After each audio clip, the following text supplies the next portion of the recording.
your business. The waiting period is not a sales moment. It's a nervous system moment.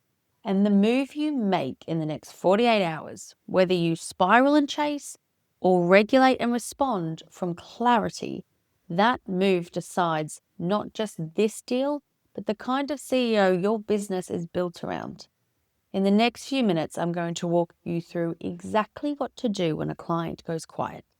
And in Chapter 3, I'm going to give you the follow-up formula my 6- and 7-figure clients use to break the silence without sounding desperate. So stay with me. So I want to start with a real moment because every founder I work with has lived this exact week. A client of mine, let's call her Renee, brilliant consultant, multi-6 figures. She'd sent a proposal on Monday, a very big one, the biggest of her quarter. Tuesday, no reply. Wednesday, no reply. By Thursday morning, she messaged me and said, "Kaitlyn, they haven't responded. I'm losing my mind. Should I follow up? Should I lower the price? Should I just send a different version? What the hell is going on?" And I said, "Renee, before you do anything, answer one question. Are you about to follow up from clarity or are you about to follow up from collapse?" And she went quiet. And then she said, "Oh, collapse." And that every time a proposal goes quiet. And it is the difference between a calm follow-up that wins the deal 3 days later and a panicked one that quietly devalues you in front of your own client. Same person, same proposal, 2 completely different futures, depending on the state you respond from. So today we're talking about how to actively navigate the waiting period, not as a tactical sales move, as a nervous system practice that decides how your business runs. Silence is not rejection. Okay, so first thing I need you to understand. When a client doesn't reply, your brain has one job, and it does that job fast. It writes a story to fill the silence. And the story it writes almost never, they're probably busy, or they're discussing it internally, or they're on holidays. The story it writes is they hated it. It was too expensive. They found someone better. I'm being ghosted. If they valued me, they would have replied by now. Here's what I want you to hear. That voice is not telling you the truth. It's telling you the old story, the one your nervous system built years ago. Maybe in your first job, maybe in a relationship, maybe in childhood, where silence meant something was wrong, where being unanswered meant being unwanted, where the lag between asking and receiving. So when a client goes quiet, your body doesn't experience it as a normal business pause. It experiences it as a threat. Worthiness wounds open up. Pricing doubts come back. The voice that says, maybe I'm not as good as I thought, gets loud. And from that state, every action you take is contaminated. That pattern isn't your fault. It was your protection.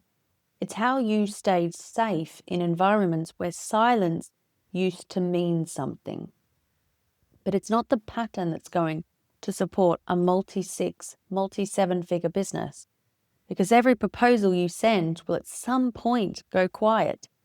And if every silence triggers a spiral, you will burn out long before the deals close. Here is the truth most founders forget in the panic. A delayed reply is not automatically a no. Most of the time, it's not even about you. They're in a board meeting. They're sick. Their mother-in-law is visiting. They're waiting on their business partner. They forgot. They opened it on their phone, meant to come back and didn't. That's the actual data on most silences. Your story is the fiction. Chapter 2, the emotional ladder, and why you climb it before you touch the email. Right, so this is where most founders try to fix the wrong thing. They feel the panic, they open their inbox, they start typing, "Hey, just bumping this to the top of your inbox in case it got buried. No worries, if not, totally happy to adjust the scope. or the pricing if anything's not quite right. Stop. That message is not a follow-up. That message is a flare your nervous system is sending to feel better. And the client can feel it. They might not know what they're feeling, but they can feel that something in your tone shifted, that you're suddenly smaller in the conversation than you were when you sent the proposal. And here's the part most sales advice misses entirely. When you follow up from collapse, you do not just risk this deal, you teach the client who you are. You teach them you can be negotiated down with silence. You teach them their pause has power over you. And from that point forward, the relationship is built on a different floor. So before you touch the email, you climb what I call the emotional ladder. 3 rungs. Rung 1, name the state out loud to yourself. I am spiraling. I am scared. I am making a story up about being ghosted. Naming it interrupts it. You cannot regulate a state you named. Rung 2, separate the data from the story. What is actually true? They sent a proposal on Monday. It's now Thursday. I have not heard back. That's the data. Everything else is fiction. Write the data down. Throw the fiction away. Rung 3, shift state before action. Walk, move your body, drink water, step outside, have a real meal, call a friend who is not in your business. Do one thing that brings your nervous system out of fight or flight and back into your prefrontal cortex, because this is the only part of you qualified to write a follow-up email. When you've climbed the ladder, then you open the inbox, not before. Chapter 3, the calm follow-up formula. This is the one I told you to stay for. When you've regulated, the question becomes, what do I actually say?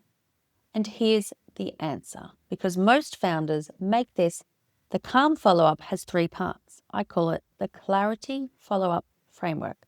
Part 1, a clean check-in, no emotional weight. Hi, enter name. Wanted to circle back on the proposal I sent through on Monday. That's it. No just checking in. No worries if not. No happy to adjust. 1 sentence. Neutral tone like a CEO emailing a CEO. Part 2, a useful piece of information, not a discount. For context, I'm finalizing my client schedule for enter month, next quarter, this week. Happy to walk you through any questions before you make a decision either way.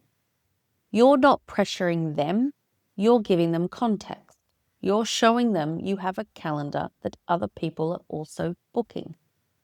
That's positioning, not pushing. Part 3, a clean exit option. And if the timing isn't right, or it's a no for now, just let me know. Happy to revisit when it's a better fit. That is the part most founders are terrified to write, but this line is the one that closes deals because it gives the client permission to be honest. And 9 times out of 10, what you'll get back is either, yes, let's go, or actually, can we talk about X? Both of which are wins. The third option, silence, is also a win because now you have your answer and you can move on cleanly. Here's why this works. Email reads like someone who is fine either way. And that is structurally the most attractive energy you can bring to any sales conversation.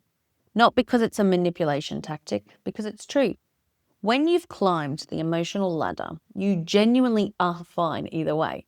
The follow-up just reflects the state you wrote it from.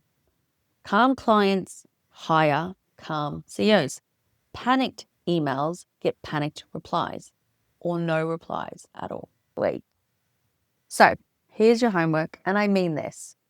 This week, your only job is to do one thing. Find 1 proposal, 1 quote, 1 invoice, anything in your business right now that's gone quiet.